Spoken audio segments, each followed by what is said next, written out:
Hello everyone, this is Varsha Bhati and welcome to my channel brilliant minds. तो आज की इस वीडियो में हम class 12th chapter number 3 stack को पढ़ना स्टार्ट करेंगे। तो जो हमारी प्रीवियस वीडियो थी उसमें हमने अपने दोनों चैप्टर्स कंप्लीट कर लिए हैं, अच्छे से समझ लिए हैं।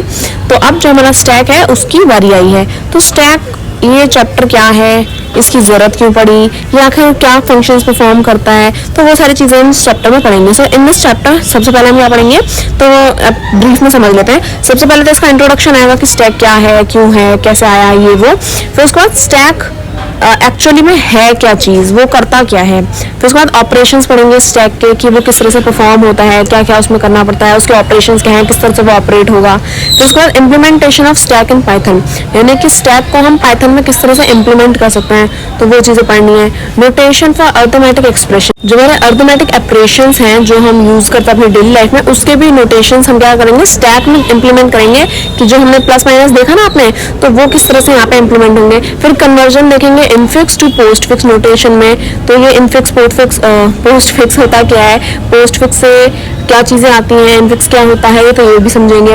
उसी के साथ साथ लास्ट टॉपिक होगा हमारा evolution of post fix expressions, यानी कि जो एवोल्यूशन हुआ हमारे पोस्ट फिक्स एक्सप्रेशंस का, तो वो क्या है। तो ये इनफिक्स पोस्ट फिक्स है क्या, वो भी मैं आपको बता दूंगी। तो सबसे पहले इंट्रोडक्शन से अपने चैप्टर को स्टार्ट करते हैं।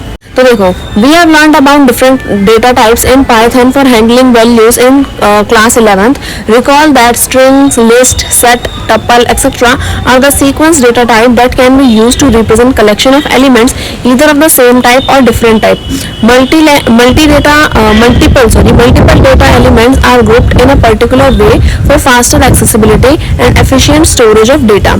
That is why we have used different data types in Python for storing data values. Such grouping is referred as a data structure. यानी कि अगर बात करें अपने क्लास 11th में, अगर हम रिकॉल करें तो हमने क्या देखा है कि हमने पढ़ा है कि लिस्ट क्या होती है, स्ट्रिंग और टपल, सेट, ये सारी चीजें क्या हैं, ये कह सकते हैं पाइथन में कुछ डेटा टाइप्स थे जो अलग अलग फॉर्म में आते थे। तो हमने अगर देखा था कि इनमें अलग अलग डेटा टाइप्स हैं जिनमें क्या होता था ना, अलग तरीके का वे ऑफ रिप्रेजेंटेशन होता था कि स्ट्रिंग में हम पैरेंथेसिस यूज कर रहे हैं, लिस्ट में हम स्क्वायर ब्रैकेट्स का यूज कर रहे हैं। तो ये सारी चीजें क्या था, उनका अलग रिप्रेजेंटेशन था, उनके एलिमेंट्स का, उनके कलेक्शन ऑफ एलिमेंट्स को हम डिफरेंट वे में रिप्रेजेंट करते थे। तो यहीं पे ऐसी जो मल्टीपल डेटा एलिमेंट्स हैं, इन सबको हम ग्रुप करके क्या करते थे, इनकी फास्टर एसेसिबिलिटी, एफिशिएंसी जो है, हम उसके स्टोरेज ऑफ डेटा में काम इनका यूज करते थे। तो यहाँ पे हम क्या करेंगे, यहाँ पे स्टैक क्या करता है, स्टैक एक कह सकते हैं कि काफ़ी सारी चीज़ें स्टोर कराता है जो काफ़ी ज़्यादा हमारे लिए एफिशिएंट रहते हैं। और पाइथन में हम इसका यूज़ करें ताकि हम क्या कर सकें, हमें जो चीज़ इनपुट लेना है वो हम बाहर निकाल सकें, जो चीज़ हमें नहीं चाहिए तो ओवरफ्लो करा सके, अंडरफ्लो करा सकते हैं। ये सारी चीज़ें हमारे स्टैक में आएंगी। तो स्टार्ट करते हैं कि a data structure defines a mechanisms to store, organise and access data along with operations processing that can be efficiently performed on the data. यानी कि एक डेटा स्ट्रक्चर क्या करता है, डेटा स्ट्रक्चर किस तरह का है, तो हम उससे पता लगा सकते हैं कि किस चीज़ को स्टोर करने में, किसी चीज़ को मैनेज करने में, किसी चीज़ को ऑर्गेनाइज करने में, या उस डेटा को एक्सेस करने में हम कितने एफिशिएंट होने वाले हैं। मान लो आप किसी चीज़ को बहुत बुरी तरह फैला दो, आप अपने घर में अपने सामान को बहुत बेकार तरीके से फैला दो और फिर ढूंढने की कोशिश करो हमें एक पर्टिकुलर चीज़ को। पर अगर आप अपने घर को बहुत ही ज़्यादा ऑर्गेनाइज करके रखते हो कि किचन का सामान किचन में ही रखा होगा, अगर आपका जो अलमीरा का सामान अलमीरा के अंदर रखा हुआ है, तो सारी चीज़ें अगर ऑर्गेनाइज हैं तो आपको पता होगा कि अब आपको जो चीज़ ढूंढनी है वो आप उसी जगह पे जाकर, पर्टिकुलर जगह पे जाकर ढूंढ सकते हो। तो इसी तरह से डेटा स्ट्रक्चर क्या करता है, डिफाइन करता है किसी भी एक पर्टिकुलर चीज़ का डेटा जिस तरह से उसका स्ट्रक्चर होगा, उसी के हेल्प से हम क्या कर सकते हैं, बहुत ही एफिशिएंटली अपनी चीज़ों को स्टोर करके और जब हमें उनकी जरूरत है हमें निकाल कर यूज कर सकते हैं। फॉर एग्जाम्पल यहाँ पे क्या हुआ, स्ट्रिंग का दरकार। String is a data structure containing a sequence of elements where each element is a character. यानी कि अगर हम स्ट्रिंग की बात करें तो स्ट्रिंग का डेटा स्ट्रक्चर कैसा होता है, स्ट्रिंग का डेटा स्ट्रक्चर होता है कि उसमें क्या होता है, सीक्वेंस ऑफ एलिमेंट्स यहाँ पे क्या होता है, कंटेन होते हैं, कि और हर एक एलिमेंट क्या होता है, कैरेक्टर होता है। तो यहाँ पे क्या होगा, ऐसा नहीं होगा कि स्ट्रिंग में किसी और टाइप का डेटा आप घुसा दोगे, नहीं, ऐसा नहीं हो सकता। आप उसमें क्या करोगे, सिर्फ और सिर्फ जो कैरेक्टर्स हैं उन्हीं को आप क्या कर सकते हो, उसमें स्टोर करा सकते हो। So on the other hand list is a sequence of data structure in which each element may be of different types. यानी कि हमें पता है कि स्ट्रिंग में क्या होंगे, सारे के सारे कैरेक्टर्स होंगे, जो जितने भी एलिमेंट्स हम स्ट्रिंग के अंदर डालेंगे वो सारे कैरेक्टर वाइज होंगे। पर लिस्ट में क्या होता है, लिस्ट में आप अलग अलग एलिमेंट्स डाल सकते हो, अलग अलग डेटा टाइप के, अलग अलग डेटा जिनका है, डिफरेंट टाइप है जिनका, आप लिस्ट में आप स्ट्रिंग डाल सकते हो, लिस्ट में आप नंबर्स डाल सकते हो। तो इस तरह से अगर उनका कैरेक्टर अलग भी है तो भी वो एलिमेंट्स क्या करेंगे, लिस्ट में चल जाएंगे। तो सबके अलग अलग यहाँ पे क्या होता है, डेटा स्ट्रक्चर होते हैं। We can apply different operations like reversal, slicing, counting of element, etc. अब हमने देखा है कि जो हमारे स्ट्रिंग है, लिस्ट है, टपल्स हैं, इन सब में हम क्या करते थे, क्लास 11th अगर आप रिवाइज करो थोड़ी सी, आपको पता होगा कि उसमें हम अलग अलग ऑपरेशंस जो है परफॉर्म करते थे, जैसे कि चीज को रिवर्स करना या फिर स्लाइसिंग करना, काउंटिंग करना एलिमेंट्स की। तो ये सारी चीजें हम एक्शंस जो है परफॉर्म करते थे, ऑपरेशंस लगा के क्या करते थे, किसी चीज की लेंथ काउंट करना था, हम LEN लिख के हम जगह स्ट्रिंग की लेंथ काउंट करनी तो स्ट्रिंग का नाम देते थे, अगर हमने इंडेक्स की वैल्यू चेक करनी है तो हम इंडेक्स लगाते थे, अगर हमें पर्टिकुलर कहीं पे लेफ्ट पोजीशन को हटाना है तो इस तरह से हम लेफ्ट राइट इंडेक्सिंग और ये सारी चीजें हम लेंथ काउंट करना ये सब हम करते थे। तो उसी तरीके से हम क्या करते थे, अपने इन सब में परफॉर्म करते थे। तो स्टैक एंड क्यू, ये यहाँ पे क्या है, स्टैक की जरूरत क्यों पड़ी, स्टैक आखिर करता क्या है? तो stack and queue are two other popular data structures. ये भी क्या है, डेटा स्ट्रक्चर्स ही हैं जो क्या करता है, प्रोग्रामिंग में हमारी हेल्प करते हैं। ये प्रोग्रामिंग के दौरान क्या करते हैं, काम आते हैं, जिनसे हम क्या करता है, अगर हमें कोई प्रोग्राम बनाना है और हमें अपने इस डेटा को एक ऑर्गेनाइज्ड वे में रखना है तो हम स्टैक और क्यू का हेल्प लेते हैं। पर जो स्टैक है वो इस बार आपके सिलेबस में है और क्यू जो है आई थिंक वो इस बार सिलेबस में नहीं रहेगा। तो पहले आप स्टैक कवर करते हैं, उसके बाद देखेंगे। तो स्टैक में क्या है कि यहाँ पे स्टैक और क्यू दोनों क्या हमारे स्ट्रक्चर, डेटा स्ट्रक्चर लैंग्वेजेस हैं, लैंग्वेज नहीं डेटा स्ट्रक्चर है, और जिसका हम प्रोग्रामिंग के दौरान यूज करते हैं। Although not directly available in Python, Python में स्टैक और क्यू आपको डायरेक्टली अवेलेबल नहीं मिलेंगे। It is important to learn this concept as they are extensively used in a number of programming language. यानी कि स्टैक और क्यू को समझना और इसको मतलब याद रखना क्यों इंपॉर्टेंट है, क्योंकि ये काफी सारी प्रोग्रामिंग लैंग्वेजेस में काम आता है। तो ये डायरेक्टली आपको ऐसा नहीं दिखेगा कि पाइथन में जैसे आप नॉर्मली यूज करते हो तो स्टैक और क्यू आपको यूज होते दिख जाएंगे, नहीं, ये मतलब आपको इफेक्टिवली यूज करने पड़ते हैं, इनकी जरूरत होती है तो हम इसे यूज करते हैं। सो इसलिए in this chapter we will study about stack, its implementation using Python as well as its application. यानी कि इस चैप्टर में हम क्या पढ़ेंगे कि स्टैक्स जो है वो किस तरह से इंप्लीमेंट हो रहे हैं, पाइथन में किस तरह से यूज हो रहे हैं, और एज वेल एज उसकी एप्लीकेशन क्या क्या है, तो सारी चीजें हम पढ़ेंगे। तो अब बात करते हैं स्टैक की। सो वी हैव सीन, अभी स्टैक एक्चुअली वर्ड क्या है, स्टैक से आप क्या समझोगे? तो जैसा कि अगर आप समझो आप किसी चीज की एक पाइल खड़ी कर दो, यानी कि आप एक टावर सा बना दो किसी चीज का, किसी भी चीज का, चाहे वो बुक्स हो, चाहे वो आपका घर का सामान हो, या फिर वो बर्तन हो, या फिर आप जैसे बैंगल्स हो, या फिर आप कपड़ों का एक पाइल बना दो, कुछ भी करके आप एक पाइल बना दो किसी भी चीज की। और क्या करो, when we have seen pile of book in a library और stack of plates at home. तो आपने ऐसे क्या किया, ऐसे ये एक टावर सा खड़ा कर दिया, इसकी इमेजेस भी दे रखे हैं हमें, और अब आप इसे देख रहे हो कि हाँ ठीक है ये क्या रखी हुई है, सामान रखे हैं। तो आप देखोगे तो the object at top only, अगर आपने ऐसे सामान रख दिया तो आपको क्या दिखेगा, जो टॉप वाला ऑब्जेक्ट है वो आपको दिखेगा प्रॉपरली, तो पूरा तो टॉप वाला ऑब्जेक्ट आपको दिखेगा। Likewise to remove a book और a plate from such a pile we always remove delete from the pile of the object from the top only. यानी कि अगर हम बात करें, अगर ऐसे हमने कोई टावर खड़ा कर दिया और हम चाहते हैं कि अब हम उसे खत्म कर दें, यानी कि एक एक करके सामान उठाना शुरू करें, तो हम क्या करेंगे, जो सबसे टॉप वाला सामान होगा, जो भी सबसे ऊपर रखा होगा चीज, उसको हम उठाना शुरू करेंगे। तो अब हमने मान लो वो चीज उठा के साइड में रख दी, तो मान लो अगर हमें से प्रोग्रामिंग लैंग्वेज में बात करें तो क्या होगा कि हमने वो चीज वहां से क्या कर दी, डिलीट कर दी, उस फाइल में से हमने वो चीज हटा दी। सो हमने वो टॉप वाली चीज क्या करी, हटाई। So this is because in a large file it is convenient to add और remove an object from its between और टॉप बिटवीन और बॉटम। यानी कि अगर हमें किसी भी एक पर्टिकुलर कोई भी बड़ी सी चीज है, एक लार्ज फाइल है, उसको अगर हमें चेंज करना है, अगर हमें उसे डिलीट करना है, तो बीच में से कुछ सामान निकालने से या फिर सबसे नीचे एंड में से कुछ सामान निकालने से बेहतर तरीका क्या है कि आप टॉप से सामान हटाना शुरू कर दो, तो वो ज्यादा कन्वीनियंट रहेगा।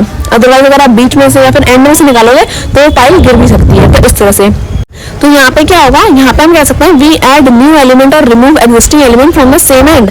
यानी कि ऐसा कह सकते हैं कि जब भी हम कोई ऐसा पाइल खड़ी करते हैं, ऐसे टावर बना देते हैं, तो अगर हमें उसमें कुछ ऐड करना है तो भी हम ऊपर ही रखेंगे, और अगर हमें वहां से कुछ रिमूव करना है तो हम हटाएंगे भी ऊपर से ही। तो हम ऐसा कह सकते हैं कि in it does follow the last in first out rule.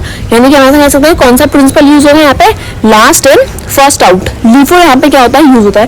LIFO का मतलब क्या है कि ऐसा समझो कि जो चीज आखिरी में आई सबसे पहले वही जाएगी। मान लो कि आपने क्या किया, जैसे बुक्स का एग्जांपल दिया, सबसे ऊपर आपने बुक्स रख लिया, जैसे आपने 10 बुक्स रखी, अब जो लास्ट में जो 10th बुक आपने सबसे ऊपर रखी है, हम कोई कहे कि अब इन बुक्स को हटा दो, यहाँ से खत्म कर दो इन बुक्स को यहाँ पे, तो आप क्या करोगे, जो सबसे लास्ट में बुक रखी गई थी वो सबसे ऊपर होगी, तो अब एक बच्चा आएगा और सबसे पहले उसी बुक को उठा देगा। तो यानी कि जो सबसे लास्ट में आई थी वही सबसे पहले चली गई, तो ये क्या हुआ, लास्ट इन फर्स्ट आउट, सबसे पहले तो मतलब सबसे लास्ट में आई थी पर सबसे पहले वो बुक उठाई गई। तो स्टैक कौन से प्रिंसिपल को फॉलो करता है? स्टैक फॉलो करता है हमारे LIFO प्रिंसिपल को। पर यहाँ पे हमने क्यू की बात करी थी। क्यू होती है कि आपने एक लाइन लगवा दी है इसे। तो जैसे अगर मान लो आपकी कहीं पे चॉकलेट बट रही है और वहाँ पे लाइन लगी हुई है, तो जो बच्चा सबसे पहले आएगा उसी बच्चे को सबसे पहले चॉकलेट मिलेगी। तो वो क्या हो जाएगा? वो हो जाएगा FIFO, first in first out. सबसे पहले जो आया उसी को सबसे पहले मिला। जैसे कि आप भंडारे में देखोगे तो लाइन तो नहीं लगी रहती, पर अगर आप ऐसे देखो, अब भंडारा का एग्जांपल थोड़ा सा कन्वीनियंट नहीं रहेगा क्योंकि इसमें कोई भी कहीं से भी आके घुस के कुछ सामान लेके चला जाता है। मान लो कि कहीं पर राशन बट रहा है, तो राशन में एक लाइन लगी रहती है, तो जो सबसे पहले आएगा वो सबसे आगे खड़ा हो जाएगा और सबसे पहले राशन लेके चला जाएगा। तो वो होता है हमारा फर्स्ट इन फर्स्ट आउट। और स्टैक क्या फॉलो करता है? स्टैक फॉलो करता है LIFO, last in first out. तो ये चीज आपको याद रखनी है, कभी कभी MCQs में पूछ लेते हैं। अब एप्लीकेशन ऑफ स्टैक में क्या है? Some of the application of stack in real life are, stack की जो रियल लाइफ, जो डे टू डे लाइफ है हमारी, उसके कुछ रियल एग्जांपल्स हैं। जैसे कि पाइल ऑफ क्लोथ इन अलमीरा, यानी कि अगर आप एक अलमीरा में क्या रखते हो, अपने कपड़े लगा करके रखते हो, तो जो कपड़ा सबसे ऊपर होगा अगर आपको हटाना है तो आप सबसे पहले सबसे ऊपर वाले कपड़े को ही हटा दोगे। तो वो भी हमारा एक स्टैक का एग्जाम्पल है। Multiple chairs in vertical pile, यानी कि अगर आप देखो जो एक कुर्सी के ऊपर कुर्सी रख दोगे ना, तो उस तरह से वो भी क्या है? एप्लीकेशन है हमारे स्टैक की। बैंगल वोन ऑन वेस्ट, कि जो मम्मियां चूड़ियां पहनती है ना अपने हाथ के अंदर, तो जो सबसे लास्ट में पहनी जाती है चूड़ी वो सबसे आगे रहती है, तो वो भी हमारा क्या है? स्टैक का एग्जांपल है। Pile of boxes of eatables in pantry और ऑन अ किचन शेल्फ, यानी कि अगर आप देखोगे कि जैसे यहाँ पे बर्तनों का एग्जांपल दिया था, तो वही एग्जांपल है कि अगर आप किचन में जाके देखोगे तो शेल्फ पे आपने क्या देखा होगा? जो आपकी पाइल ऑफ बॉक्सेस रखी हुई है, तो वो आपको क्या दिखेंगे? स्टैक फॉर्म में देखने को मिलेंगी। तो ये हमारे क्या हुआ? ये तो हमारे डे टू डे एग्जांपल्स है स्टैक के। पर स्टैक के कुछ प्रोग्रामिंग एग्जांपल्स भी हैं। So some example of application of stack in programming are as follow, यानी कि जो प्रोग्रामिंग में जो स्टैक की एप्लीकेशंस यूज होती हैं वो कौन कौन सी दे रखी है? तो पहले इसमें दिया है when we need to reverse a string, the string is transferred from the last character till the first character, that is character are transferred in the reversed order of their appearance in the string. This is very easily done by putting the characters of a string in a stack. यानी कि जैसा मैंने आपको बताया, बस एक minute रुकना, मैं आपको पेन से अच्छे से दिखा करके बता देती हूँ। जैसे मान लो कि आपने यहाँ पे क्या लिखी है? कोई स्ट्रिंग लिखी है जिसमें आपने कुछ भी लिखा, जैसे मान लो मेरा नाम लिख दिया वर्षा, इतना गंदा गंदा लिखा हुआ है, पर चलो ठीक है। मान लो आपने क्या लिख दिया? यहाँ पे वर्षा लिख दिया। अब मैं कहूँ कि स्ट्रिंग को क्या कर दो? रिवर्स कर दो। तो आपको क्या करना पड़ेगा? जो यहाँ पे लास्ट कैरेक्टर ये वाला, इसको सबसे आगे लाना पड़ेगा A, और जो सबसे पहला कैरेक्टर है उसको आपको सबसे लास्ट में लाना पड़ेगा V। तो ये क्या? ये जब हम स्ट्रिंग को रिवर्स करता है तो आता है। पर अगर हम देखें स्टैक में क्या आता? स्टैक में तो जो सबसे पहले आता वो इस तरह से आता। सबसे पहले क्या आता? ये वाला लेटर, फिर A, फिर R, फिर S, फिर H और फिर A। तो यानी कि स्टैक में तो ऑलरेडी यही पैटर्न फॉलो होता है।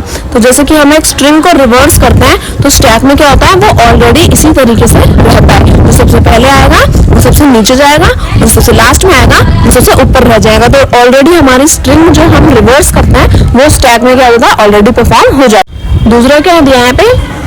We use text image editor for editing the text image where we have option to redo or undo the editing done.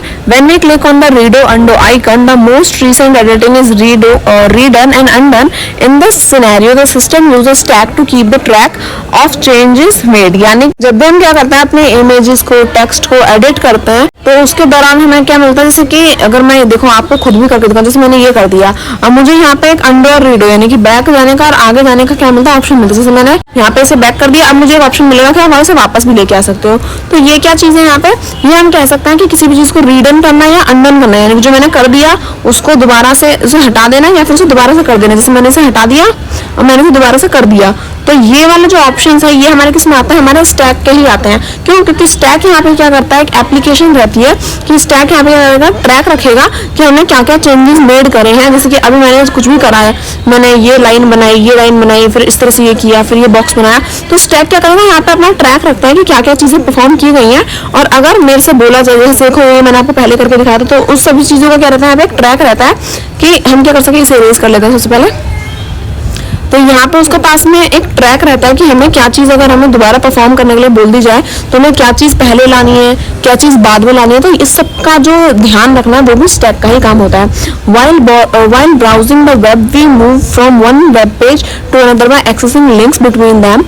In order to go back to the last visited web page, we may use the back button on the अच्छा वो एक चीज़ दे रखी है, जैसे कि अगर हम एक पेज से दूसरे पेज पे गए, मान लो ये हमारा पहला पेज है वेब पेज, ये दूसरा वेब पेज है, ये तीसरा वेब पेज है। इस तरह से हमने बहुत सारे अपने हाइपर लिंक्स के थ्रू क्या करा, अलग अलग पेजेस खोल लिए। तो एक पेज से दूसरे पे गए, दूसरे पेज से तीसरे पे गए। अब हमने जब इतने सारे पेजेस खोले तो हमें क्या मिलता है, सिर्फ बैक जाने का ऑप्शन मिलता है। तो अगर हम क्या करते हैं, इस बैक जाने वाले ऑप्शन पे क्लिक करते हैं तो हम क्या करते हैं, बिल्कुल स्टैक के ही फॉर्म में पहले इस पे आएंगे और फिर इससे इस पे आएंगे। तो ये यहाँ पे भी स्टैक क्या करता है कि एप्लीकेशन रखता है कि स्टैक यहाँ पे ध्यान रखेगा कि क्या चीज़ हमें करनी है, किस पे हमें पहले मूव करना है, किस पे बाद में। तो ये स्टैक क्या करता है, इस चीज़ का ध्यान रखता है। While writing any arithmetic expression in a program, we may use parentheses in order to evaluation of operators. While executing the program, the compiler checks for matched parentheses.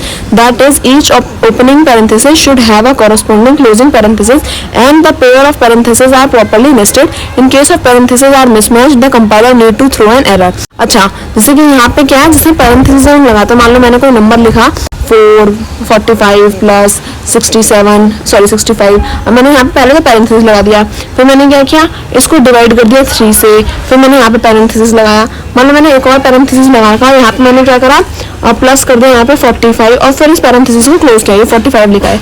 ठीक है, अब देखो सबसे पहले कौन सा हमारा ब्रैकेट सॉल्व होगा, सबसे पहले ये वाला ब्रैकेट हमारा सॉल्व होगा क्योंकि सबसे अंदर वाला जो पैरेंथेसिस है वो यही है। फिर उसके बाद जो है हमारा लास्ट वाला पैरेंथेसिस यहाँ पे फॉलो होगा।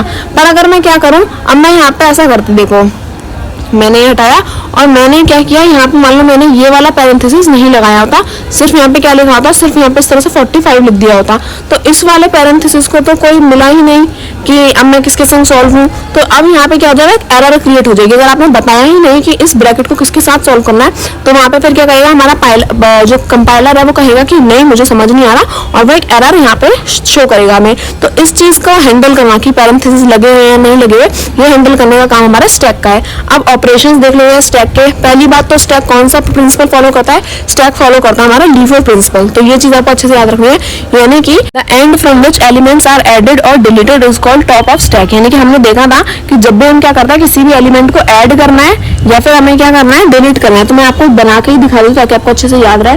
मान लो कि ये क्या आपका है, कंटेनर है, इसी को आप अपना क्या मानो, इसको मान लो अपना स्टैक, इसको लिख देते हैं ये है आपका स्टैक।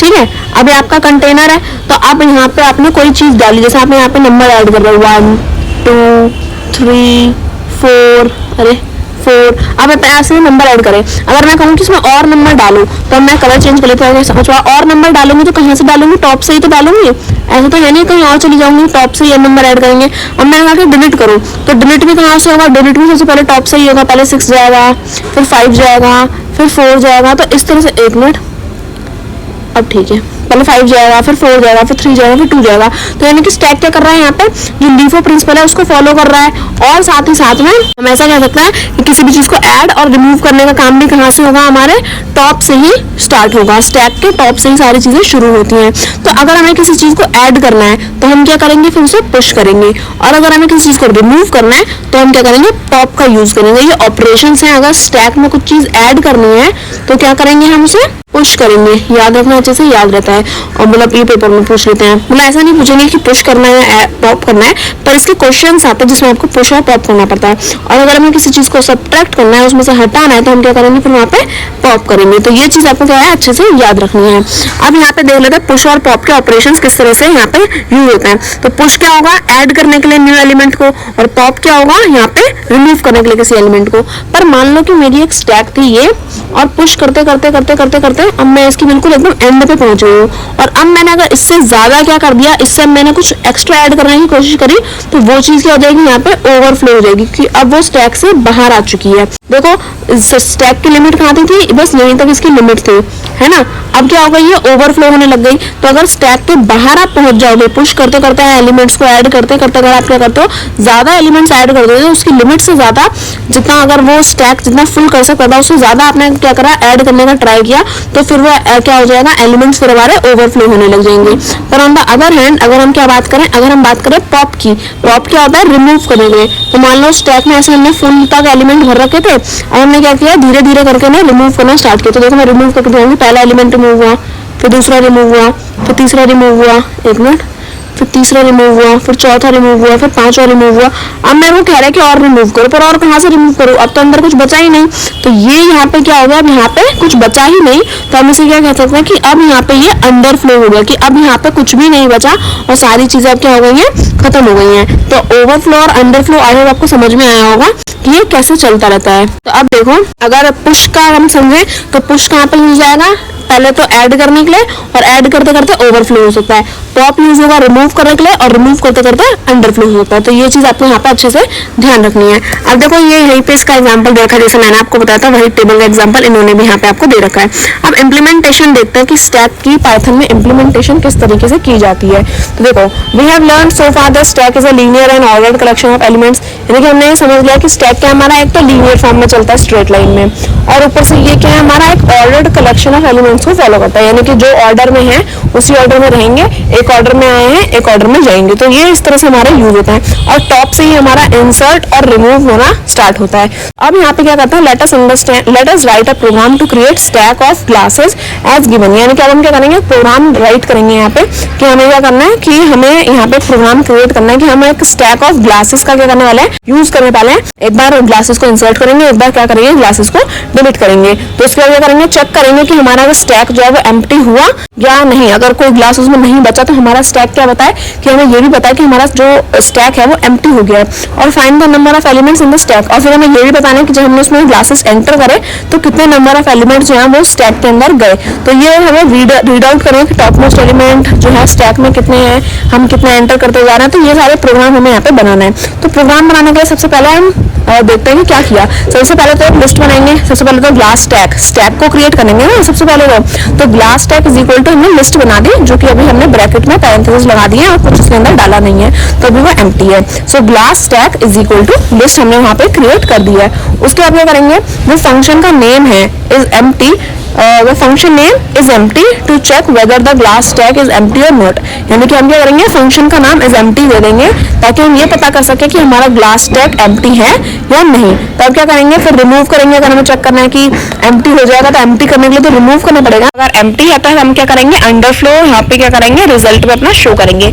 तो हमें ट्रू यहाँ पे क्या होगा, शो होगा, रिटर्न होगा ट्रू। अगर empty है तो ट्रू, और अगर empty नहीं है तो फॉल्स हमें शो होगा। तो सबसे पहले हमने क्या किया, सबसे पहले हमने अपनी ग्लास स्टैक बनाई। एक मिनट पेन ले लेते हैं। सबसे पहले हमने क्या करी, अपने ग्लास स्टैक यहाँ पे बना के रखी, और फिर क्या किया, ग्लास स्टैक में लिस्ट डाली हमने। फिर उसके बाद हमने डिफाइन किया इज एम्प्टी ग्लास स्टैक को, यानी कि हमारा इज एम्प्टी हमारा नाम था हमारे उसका, और उसके बाद हमने क्या करा, हमने ग्लास स्टैक को उसके अंदर डाल दिया। अगर हमें क्या बोला है, अगर हमारे ग्लास की लेंथ क्या है, ये जो ग्लास स्टैक है इसकी एक वाली जो ग्लास स्टैक है, अगर इस लिस्ट के अंदर जो लेंथ है अगर वो क्या है 0 के बराबर, जैसे अगर आपको कुछ नहीं दिख रहा तो 0 है अभी वो, पर अगर उसके अंदर लेंथ कुछ होती है 4 होती या 5 होती या कुछ भी होती तो वो एम्प्टी। अब देखो यहाँ पे क्या है कि अगर हमारी ग्लास स्टैक जो है उसकी लेंथ अगर क्या है 0 है, यानी कि equal to 0, sorry equal to यानी कि हम कंपेयर कर रहे हैं 0 है तो क्या रिटर्न करो, ट्रू रिटर्न करो। क्यों, क्योंकि हमें तो यही चेक करना है कि अंडरफ्लो है या नहीं। तो अगर 0 है तो ट्रू, पर अगर 0 नहीं है एल्स, अगर क्या है, अगर 0 नहीं है तो एल्स क्या करो, आप फॉल्स को हमें शो करो। तो अगर आप इसे इंप्लीमेंट करोगे तो आपको क्या मिलेगा, आपका रिजल्ट मिल जाएगा कि अगर अंडरफ्लो होगा यानी कि अगर हमारा स्टैक एम्प्टी है तो आपको ट्रू मिलेगा, अगर स्टैक फुल है तो आपको फॉल्स मिलेगा। सो function name a function named op push to insert push a new element in a stack. This function has two parentheses, the name of the stack in which the element is to be inserted, glass stack, and the element that needs to be inserted. We know that insertion of an element is always done at the top of the stack. Hence we shall use the built-in method append of the list to add an element of the stack that always adds to the end of the list. As there is no limit on the size of the list in Python, the implemented stack will never be full unless there is no more space available in memory. However, we will never face overflow, no space for new elements condition for stack. यानी कि अब यहाँ पे क्या बात करी, अभी तो हम कर रहे थे अंडरफ्लो की बात की, अभी यहाँ पे हमारा स्टैक क्या है, एम्प्टी। पर अगर हमें क्या करना है, इसके अंदर एलिमेंट्स को इंसर्ट कराना है, तो हम किस फंक्शन का यूज करेंगे, हम फंक्शन यूज करेंगे अपना पुश, क्योंकि पुश जो है वो किसके लिए यूज होता है, पुश यूज होगा हमारा इंसर्ट करने के, एलिमेंट्स को इंसर्ट करने के लिए। तो ग्लास स्टैक में हम क्या करेंगे, अपना पुश जो है वो इंसर्ट करेंगे। और हमने देखा है कि जब भी हम कोई एलिमेंट ऐड करता है तो वो क्या होता है, टॉप से ही ऐड होना शुरू होता है, अपेंड हम उसे करेंगे। क्योंकि हमें पता है कि पाइथन में अपेंड ये सारे मोड्स हमारे यूज होते हैं, तो किसी भी चीज को टॉप से ऐड करने के लिए हम क्या करेंगे, अपेंड एलिमेंट को यूज करेंगे। तो सबसे पहले ऑपरेशन को डिफाइन करेंगे, डिफाइन ओपी पुश। हम क्या किसमें पुश करना चाहता है, हमें ग्लास स्टैक में हमें एलिमेंट्स को पुश करना चाहता है। और किसको पुश करेंगे ग्लास स्टैक के अंदर, एलिमेंट्स को। तो हमें दोनों चीजें यहाँ पे बतानी पड़ेंगी कि आप कहाँ पे ऐड करना चाहते हो और क्या चीज ऐड करना चाहते हो। तो हम ग्लास स्टैक के अंदर ऐड करना चाहते हैं और एलिमेंट्स को ऐड करना चाहते हैं, तो दोनों चीजें हमें डिफाइन करनी पड़ेंगी। अब ग्लास स्टैक के अंदर हम क्या करना चाहेंगे, जो हमारा स्टैक है उसके अंदर हम एलिमेंट्स को अपेंड कराएंगे, उसके अंदर हम इंसर्ट कराना चाहते हैं। तो ये हमने यहाँ पे क्या कर दिया, लिख दिया कि glass stack dot append elements, हमने अपेंड करा दिया। उसके बाद क्या होगा कि the function name size to read the number of elements in the glass stack we will use the length. अगर हमें क्या करना है, अगर हमें चेक करना है कि कितने एलिमेंट्स जो है वो ऐड हो गए, तो हमें लेंथ फाइंड करनी पड़ेगी। तो साइज है, यानी कि हम यहाँ पे हम लेंथ फंक्शन का यूज करने वाले, जैसे हमने 11th में किया था। 11th में हम बहुत सारे एलिमेंट्स की लेंथ फाइंड करते हुए, तो यहाँ पे क्या करेंगे, डिफाइन करेंगे पहले साइज को, हमारा जो ग्लास स्टैक है उसके साइज को डिफाइन करेंगे, फिर रिटर्न करेंगे जो ग्लास स्टैक है उसकी लेंथ को। तो मान लो अगर हमारी लेंथ 4 है, 5 है, 10 है, 12 है, 100 है, तो वो एलिमेंट हमारा रिटर्न होकर हमें मिल जाएगा। कि मान लो उसकी लेंथ क्या है 100, तो हमें इस तरह से जो नंबर है वो मिल जाएगा। So function name top to read the most recent element top in the glass. अब देखो ऑलरेडी हमने समझ लिया है कि लीफो यहाँ पे इंप्लीमेंट होता है, तो जो भी एलिमेंट टॉप पे होगा वो हमें यहाँ पे देखने को मिलेगा। तो सबसे पहले टॉप एलिमेंट का नाम अगर हमें देखना है तो हम क्या करेंगे, डिफाइन करेंगे टॉप एलिमेंट की ग्लास स्टैक को। फिर इफ अगर हमें पता नहीं है कि स्टैक हमारा एम्प्टी है या हमारा फुल है, तो हम क्या करेंगे, पहले तो डिफाइन कर देंगे टॉप एलिमेंट को। If is empty glass stack, हमने ये किया प्रिंट स्टैक इज एम्प्टी, यानी कि अगर हमारा जो ग्लास स्टैक है वो एम्प्टी है, यानी कि टॉप पे तो कोई एलिमेंट है ही नहीं, तो हम क्या करा देंगे, प्रिंट करा देंगे स्टैक इज एम्प्टी और रिटर्न नन, कुछ रिटर्न मत करना, क्योंकि यहाँ पे क्या है, हमारा स्टैक एम्प्टी है। एल्स अगर इसकी जगह पे क्या है, हमारा एलिमेंट प्रेजेंट है, तो आप क्या करो, x is equal to length glass stack, आप मान लो कि लेंथ जो है, मान लो हमारे ग्लास स्टैक की, आप उसे x मान लो। अब एलिमेंट्स जो है ग्लास स्टैक के अंदर वो x माइनस 1 होंगे। मान लो कि लेंथ कैसे स्टार्ट होती है, लेंथ स्टार्ट होती है हमारी 1 से स्टार्ट होंगे, 1 2 3 4 5 इस तरह से कंटिन्यू होती रहेगी। अब एलिमेंट्स जो होंगे उसके अंदर वो किस तरह से होंगे, वो हमारे टॉप एलिमेंट, जैसे कि अब उसके हम क्या करेंगे, जो ग्लास स्टैक है x माइनस 1, उसकी लेंथ में से आप क्या करोगे, -1 कर दोगे और फिर आपको आपके एलिमेंट मिल जाएंगे। तो स्टैक में हमने देख रखा है कि ऐसे कोई एलिमेंट है, इसके अंदर बहुत सारे एलिमेंट डले हुए हैं, तो इंडेक्स वैल्यू तो हमारी 0 से स्टार्ट होती है, तो इस तरह से एलिमेंट्स हमें कम देखने को मिल जाएंगे। तो इसलिए हम क्या करेंगे, उसको लेंथ में से -1 कर देंगे, तो हमें पता चल जाएगा कि रिटर्न हमारे कितने एलिमेंट्स होने वाले हैं। तो उस तरह से क्या होगा, फिर हमारा प्रोग्राम रन होना स्टार्ट हो जाएगा। अब हमने क्या किया, ये तो हमने इंसर्ट किया, पर अगर हम अपने एलिमेंट्स को बाहर निकालना है तो हम क्या करेंगे, पॉप फंक्शन का यूज करेंगे, हम पॉप ऑपरेशन का यूज करेंगे। इसमें क्या होगा, जो हमारा फंक्शन है पॉप, उसका यूज करने के बाद हमारे जो एलिमेंट्स हैं वो रिटर्न होने स्टार्ट हो जाएंगे। तो हमने सबसे पहले क्या करेंगे, डिफाइन करेंगे, define OP function glass stack, जो हमारा पॉप फंक्शन है उसको हम यूज करेंगे। उसके बाद हमारा जो ग्लास स्टैक था उसके अंदर जितने भी एलिमेंट्स होंगे वो एक एक करके बाहर आने शुरू हो जाएंगे। पर अगर क्या हो, हमारा ग्लास स्टैक एम्प्टी हो, if is empty glass stack, तो प्रिंट क्या करा देंगे, अंडरफ्लो। मान लो ग्लास स्टैक है, इसमें से एलिमेंट्स बाहर निकालने हैं, पर इसके अंदर कोई एलिमेंट है ही नहीं, तो हम क्या प्रिंट कराएंगे, अंडरफ्लो प्रिंट करेंगे और कुछ भी रिटर्न नहीं होगा। पर अगर इसके अंदर एलिमेंट्स हैं तो हम क्या करेंगे, उनको रिटर्न करेंगे और ग्लास स्टैक डॉट पॉप, जितने भी एलिमेंट्स होंगे उन सबको पॉप करना स्टार्ट करेंगे। सबसे पहले वाला बाहर आएगा, फिर उसके बाद वाला बाहर आएगा, फिर तीसरा बाहर आएगा। तो इस तरह से एलिमेंट्स जो है वो बाहर आने भी स्टार्ट हो जाएंगे। देखो यहाँ पे नेक्स्ट क्या है, function name display to show content of the stack. Stack के अंदर जितने भी हमारे एलिमेंट्स प्रेजेंट होंगे तो वो सारी चीजें हमें क्या होंगी, डिस्प्ले होंगी। तो सबसे पहले डिफाइन करेंगे अपने फंक्शन को। सो डिफाइन डिस्प्ले ग्लास स्टैक, ये हमने लिखा। फिर जब जो हमारे ग्लास स्टैक है उसके अंदर जितने भी एलिमेंट्स हैं उनकी लेंथ हमें पता करनी पड़ेगी, तो हम उसे x नाम में क्या करा देंगे, सेव करा देंगे। तो x is equal to length, length वाला सिंबल लगाएंगे, लेंथ वाला अपना ऑपरेटर लगाएंगे और फिर क्या करेंगे, ग्लास स्टैक की वैल्यू इसमें डाल देंगे और प्रिंट करेंगे कि करंट एलिमेंट जो हमारे स्टैक में है वो इतने हैं। So current element in the stack are, फिर उसके बाद कोटेशन देकर के हम उसे छोड़ देंगे। So for I in range x -1 -1 -1, यानी कि ये क्या है, अब यहाँ पे हम क्या कर रहे हैं, अपने जो स्टैक है उसको रिवर्स कर रहे हैं। तो हमारे जो x है वो हमारी क्या हो जाएगी, लेंथ हो जाएगी हमारी जो भी ग्लास स्टैक की। मान लो अगर हमारी ग्लास स्टैक की लेंथ 10 एलिमेंट्स अगर उसके अंदर है, तो यहाँ पे हम i की रेंज कितनी देंगे, 10 - 1, यानी कि 9 से लेकर हम क्या करेंगे, उसे ऑपोजिट करना स्टार्ट कर देंगे। जैसे कि 1 2 3 4 ना इस तरह से क्या है वो 9 तक है, तो फिर जैसे सबसे ऊपर क्या होगा 9 होगा, फिर 8, फिर 7, फिर 6, तो इस तरह से होगा। तो हमने क्या कर दिया, इसे रिवर्स कर देते हैं, 1 2 3 4 5 से लेकर 9 तक इस तरह से एलिमेंट प्रिंट हो जाएंगे। तो उसके बाद लास्ट में क्या करेंगे, अपने जो एलिमेंट्स जो i के अंदर सेव हुए और i इन रेंज में जितने भी हमारे नंबर सेव हुए हैं, तो वो क्या हो जाएंगे, प्रिंट ग्लास स्टैक i में प्रिंट हो जाएंगे। Once we define the above function we can use the following Python code. जब हमने क्या कर दिया, अपना ये फंक्शन डिफाइन कर दिया, तो उसके बाद हम क्या कर सकते हैं, पाइथन कोड को इंप्लीमेंट कर सकते हैं। जैसा कि जो ग्लास स्टैक है जिसमें हमारी लिस्ट में एलिमेंट्स हैं वो सारे, तब हम क्या करना चाहते हैं, अगर ऐड करना चाहते हैं एलिमेंट्स को, तो हम एलिमेंट इज इक्वल टू ग्लास1 एंटर कराएंगे, प्रिंट कराएंगे पुशिंग एलिमेंट, और फिर जो एलिमेंट हमने ऐड कराया है वो। तो एलिमेंट ऐड करने के लिए हम कौन सा ऑपरेटर यूज करते हैं, पुश ऑपरेटर। और अगर हमें एलिमेंट रिमूव करना है तो हम क्या करेंगे, पॉप एलिमेंट का यूज करें, पॉप का यूज करेंगे। तो सबसे पहले हमने ग्लास1 को ऐड किया, तो यहाँ पे क्या किया हमने, पुश ग्लास स्टैक के अंदर हमने एलिमेंट को ऐड किया। फिर एलिमेंट 2 है तो हम उसमें ग्लास2 ऐड कराएंगे और उसमें उसको जो ग्लास स्टैक है और एलिमेंट्स को यहाँ पे प्रिंट करा लेंगे।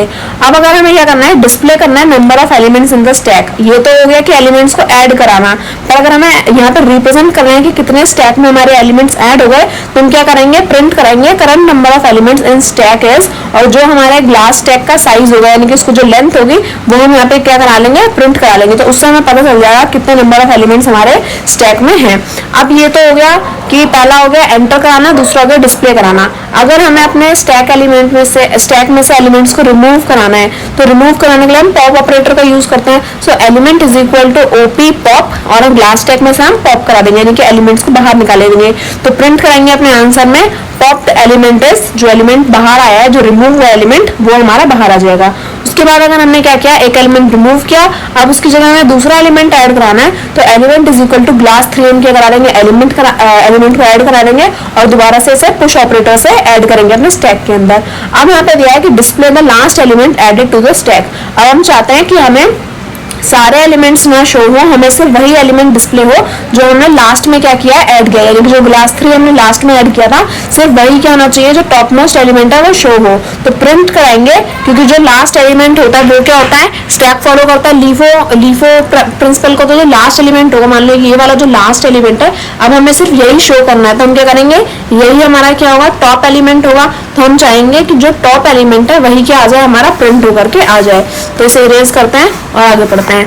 तो यहाँ पे क्या होगा, प्रिंट करेंगे top element is top glass stack के अंदर जो भी हमारा टॉप नंबर का एलिमेंट लिखा होगा वो यहाँ पे क्या हो जाएगा, प्रिंट हो जाएगा। अब इसमें नेक्स्ट क्या दिया कि display all element in the stack, पर ये तो था कि सिर्फ जो लास्ट एलिमेंट है जो हमने एंटर कराया था वो शो होगा, पर अब हमने यहाँ पे एक एलिमेंट डिलीट करके नया एलिमेंट ऐड करा था और हम चाहता है कि हमारे पूरी ग्लास स्टैक जो है उसके सारे एलिमेंट डिस्प्ले हो। तो हम क्या करेंगे, उन सबको करेंगे और लिखेंगे यहाँ पे डिस्प्ले ग्लास स्टैक। तो उसका मतलब क्या होगा कि ग्लास स्टैक के अंदर जितने भी एलिमेंट्स हैं वो सारे आपको डिस्प्ले हो जाएंगे।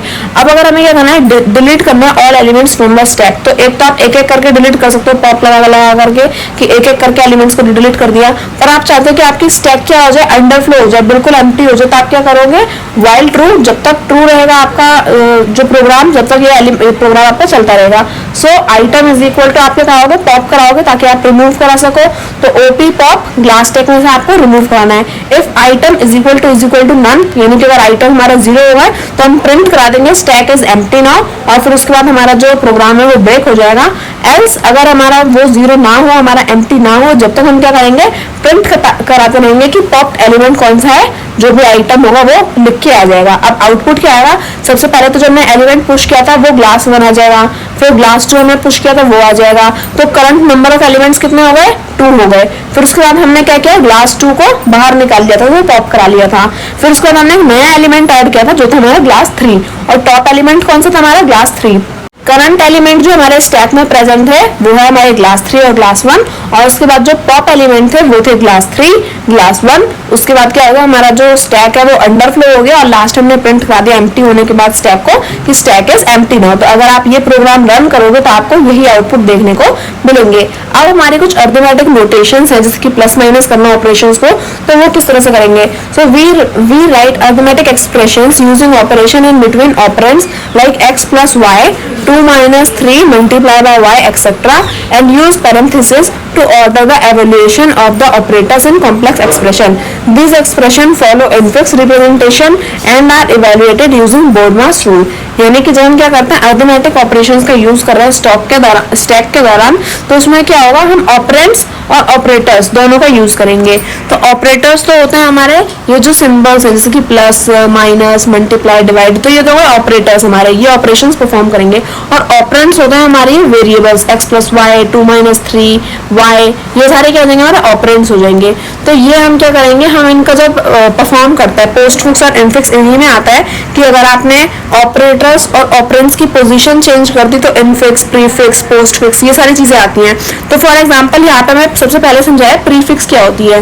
तो यहाँ पे देखेंगे for example we can write x plus y in Polish notation as plus x y, this is called prefix notation. यानी कि प्रीफिक्स नोटेशन क्या है, जब आपका ऑपरेशन पहले लगा हो और ऑपरेंड जो है वो बाद में आए, यानी कि आपका प्लस, माइनस, डिवाइड, मल्टीप्लाई, ये सारी चीजें आपके ऑपरेटर्स जो ऑपरेटर्स है वो पहले हो गए, ऑपरेंड्स बाद में आए। तो क्या होगा, जैसे कि x प्लस वाई करना है हमें, तो यहाँ पे मैंने प्लस एक्स वाई लिख दिया। मुझे माइनस करना है तो x माइनस वाई लिख दिया। अब डिवाइड करना है तो डिवाइड का साइन आगे करके एक्स वाई लिख दिया। तो ये क्या होगा, ये हमारा प्रीफिक्स हो जाएगा। यानी कि जब आपके जो सिंबल्स हैं, ये सारे जो ऑप्शंस जो परफॉर्म होंगे, जो भी हमें अर्थमेटिक एक्सप्रेशंस लिखने हैं, वो हमारे ऑपरेंड से पहले आ जाएं तो वो प्रीफिक्स होंगे, और अगर यही ऑपरेंड्स के बाद आए तो वो क्या हो जाएंगे, हमारे पोस्ट फिक्स नोटेशन होती हैं। तो पोस्ट फिक्स में क्या होगा कि x प्लस वाई को हमने किस तरह से लिखा है, x, y और प्लस को बाद में लगाया, लास्ट में लगाया, तो वो हमारा क्या हो जाएगा, पोस्ट फिक्स नोटेशन।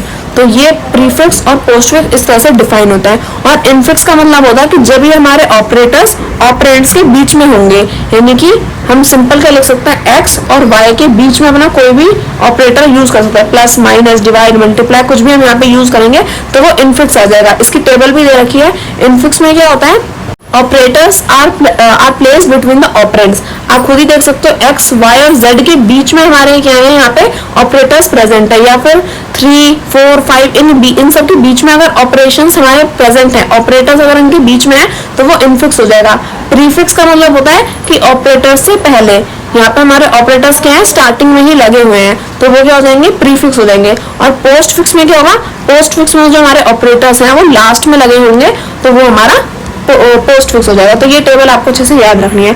अब इनके कन्वर्जन आते हैं, conversion from infix to postfix notation. यानी कि अगर आपको क्या करना है, इनफिक्स पोजीशन दे रखी है, यानी कि आपके ऑपरेटर्स बीच में प्रेजेंट है ऑपरेंड्स के, और आपको उससे चेंज करके क्या करना है, पोस्ट फिक्स में कन्वर्ट करना है। तो उसके कुछ तरीके होते हैं। It is easy for human to evaluate an infix expression, consider an infix expression x plus y divided by z, while going on from left to right we first encounter plus operator, but we do not add x plus y and rather evaluate y by z followed by addition operation. This is because we know the order of precedence of operators that follow BODMAS rule. यानी कि जो human readable characters हैं, जैसे कि infix, हम mostly infix का use करते हैं, तो उसमें क्या होता है, हम BODMAS का यूज करेंगे कि पहले प्लस करना है या डिवाइड। तो BODMAS में आपको दिख जाएगा, यहीं पे दिख रहा होगा आपको कि BODMAS में क्या है, सबसे पहले तो b यानी कि ब्रैकेट अगर होगा तो आप उसे सॉल्व करोगे। फिर उसके बाद अगर हम अर्थमेटिक ऑपरेशंस का यूज करें तो सबसे पहले आप डिवाइड करते हो, फिर मल्टीप्लाई करते हो, फिर आप ऐड करोगे, और फिर आप क्या करोगे, लास्ट में माइनस। तो यहाँ पे जैसे x plus y divide by z दे रखा है, तो अगर इसे एक ह्यूमन सॉल्व करेगा तो कैसे करेगा, सबसे पहले डिवाइड करेगा, उसके बाद डिवाइड करने के बाद जो भी आंसर आएगा उसको वो ऐड करके देगा। तो इसी तरीके से इनफिक्स और पोस्ट फिक्स का कन्वर्जन भी होता है, और सेम कॉन्ट्रैक्ट हमारा प्रीफिक्स और पोस्ट फिक्स के साथ भी होता है। यानी कि हमें इस सब में क्या करना होता है, BODMAS रूल को यूज करना पड़ता है। यहाँ पे कन्वर्जन दे रखा है, conversion of expression from infix to postfix notation, यानी कि आपको इनफिक्स पोजीशन से पोस्ट फिक्स नोटेशन के अंदर जाना है। तो सबसे पहला स्टेप क्या होगा, आपको सबसे पहले एक एम्प्टी स्ट्रिंग क्रिएट करनी है, उसके बाद इनपुट कराना है अपने इनफिक्स एक्सप्रेशन को इन अ वेरिएबल से in exponential form for each character. तीसरे स्टेप में आपको क्या करना पड़ेगा, for each character and exponential repeat step 4, यानी कि आपको स्टेप 4 को क्या करना पड़ेगा, बार बार रिपीट करना पड़ेगा। If character is a left parenthesis then push on the stack, as if character is a right parenthesis then pop the element from the stack। यहाँ पे जो स्टेप्स दे रखे हैं उसको एग्जांपल में ही क्या कर लेते हैं, सॉल्व कर लेते हैं। जैसे देखो यहाँ पे क्या दिया है, यहाँ पे आपको ब्रैकेट सब कुछ लगा के दिया है, उसको आपको बोर्ड मास के रूल से ही सॉल्व करना है। तो क्वेश्चन में क्या दे रखा है, सबसे पहले तो ब्रैकेट दे रखा है, so bracket x plus y और फिर ब्रैकेट आपने क्लोज कर दिया, फिर डिवाइड करेंगे और उसके बाद दिया z को मल्टीप्लाई कर रखा है 8 से और ब्रैकेट को क्लोज कर दिया। तो ये यहाँ पे अगर देखोगे तो इसके ऑपरेटर्स क्या है, इसके बीच में प्रेजेंट है, तो ये हमारा इनफिक्स है।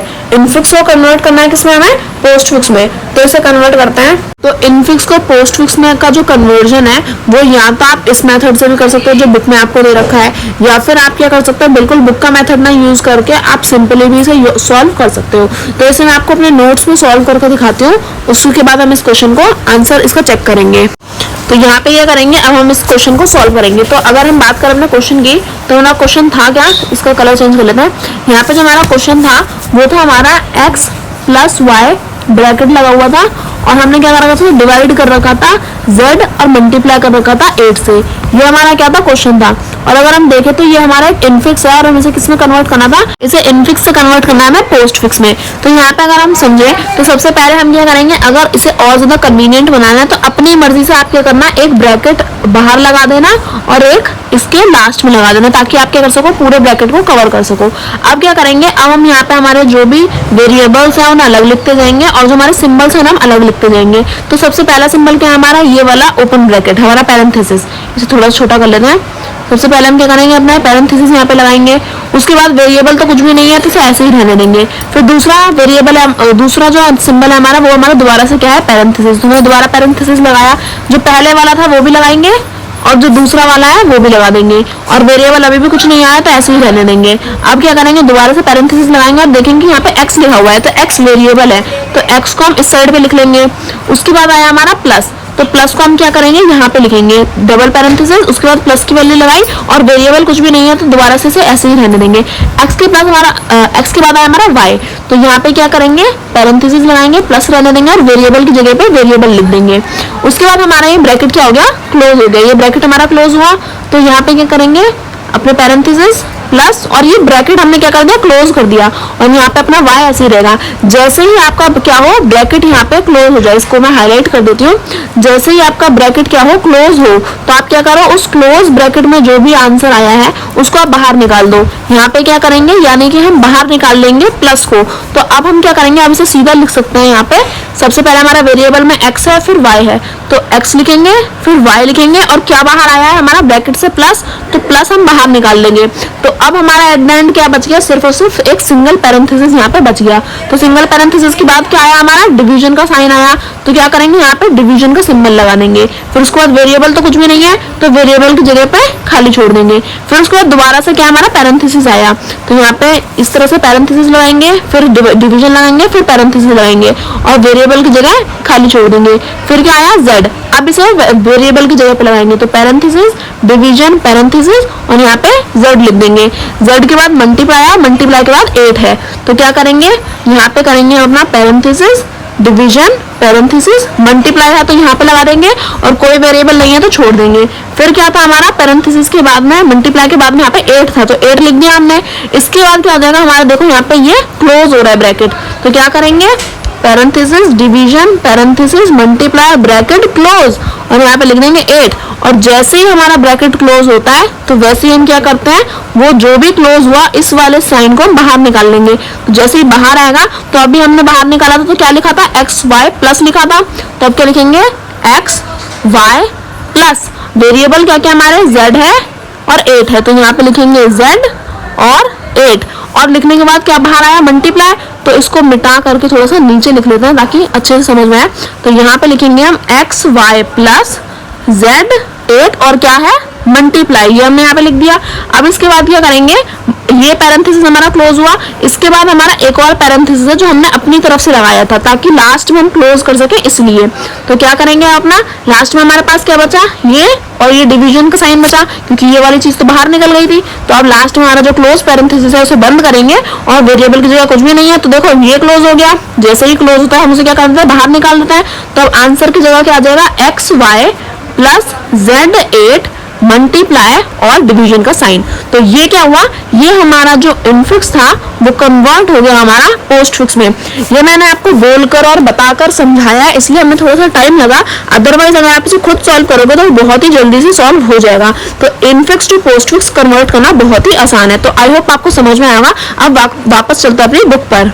तो आई होप मैंने देखो जो आपको आंसर बताया इनफिक्स टू पोस्ट फिक्स का, वो आपका सेम ही आया जो मैंने आपको लिख के दिखाया। तो जैसे अगर आपने इनफिक्स देखा, आपका एक्स जो मतलब वेरिएबल के साथ में था और ब्रैकेट भी थे उसमें, तो वो आपका कन्वर्ट होकर क्या हो गया, XY प्लस Z8 और डिवीजन और मल्टीप्लाई और डिवीजन। तो आई होप आपको ये समझ में आएगा। अब इवेलुएट करते हैं हमारा पोस्ट फिक्स एक्सप्रेशन को। तो पोस्ट फिक्स क्या थे कि हमारे जो ऑपरेंड्स हैं, यानी कि जो ऑपरेशंस हैं जो हम परफॉर्म करेंगे, तो वो ऑपरेंड्स क्या हैं, वो हमारे बाद में लगे हुए हैं, यानी कि पीछे की साइड पे लगे हुए हैं। जैसे यहाँ पे आप देखोगे तो क्या लगा हुआ है, 7 8 2 मल्टीप्लाई 4 डिवीजन और प्लस। तो यहाँ पे क्या है, जो हमारे ऑपरेंड्स हैं वो कहाँ है, लास्ट में लगे हुए हैं। यहाँ पे अगर आप इसे रेज करते हैं, यहाँ पे अगर आप देखोगे तो लास्ट में लगे हुए हैं, तो इसलिए क्या हो गया, ये हमारा पोस्ट फिक्स हो गया। अब अगर देखें तो यहाँ पे क्या क्वेश्चन क्या है हमारा पोस्ट फिक्स का, तो figure 3.4 shows the step by step process of evaluation of post fix expression using algorithm. ठीक है, तो यानी कि 7 8 2 मल्टीप्लाई 4 डिवाइड प्लस, इसको आप क्या कर रहे हो, कन्वर्ट कर रहे हो। और देखो कन्वर्ट होकर क्या होगा, ये हम कह सकते हैं, अच्छा ठीक है, इसका कन्वर्जन यहाँ पे हमें दे रखा है कि इसको कन्वर्ट करना है। तो इसे हम कन्वर्ट करते हैं अपने वापस अपने नोट्स पे जंप करते हैं और उसके बाद इसको भी सॉल्व करेंगे। तो यहाँ पे जो हमारा क्वेश्चन था उसे लिखना स्टार्ट करते हैं। तो पहला क्या दिया था हमें क्वेश्चन में दिया था कि 7 8 2, ये हमारा पोस्ट फिक्स था और इसको हमें ना तो कन्वर्ट करना है ना कुछ करना है, इसको हमें सॉल्व करना है। तो 7 8 2 मल्टीप्लाई बाय 4 और डिवीजन ऑफ ए प्लस, ये हमारे क्या दिया था, हमें क्वेश्चन में दे रखा था। तो हम क्या बनाएंगे, या तो आप स्टैक बनाकर सॉल्व कर लो या फिर सिंपल सॉल्व कर लो। तो मेरे को स्टैक बनाकर ज्यादा अच्छा लगता है, तो इसे इसी तरीके से सॉल्व करेंगे। तो सबसे पहले हम क्या करेंगे, यहाँ पे हम लिखेंगे अपना 7, फिर उसके बाद यहाँ पे कोई सिंबल नहीं है तो कुछ नहीं करेंगे, फिर क्या लिखेंगे, अपना सेकंड नंबर लिखेंगे 8 यहाँ पे, फिर कोई सिंबल नहीं है तो दोबारा से क्या लिखेंगे 2।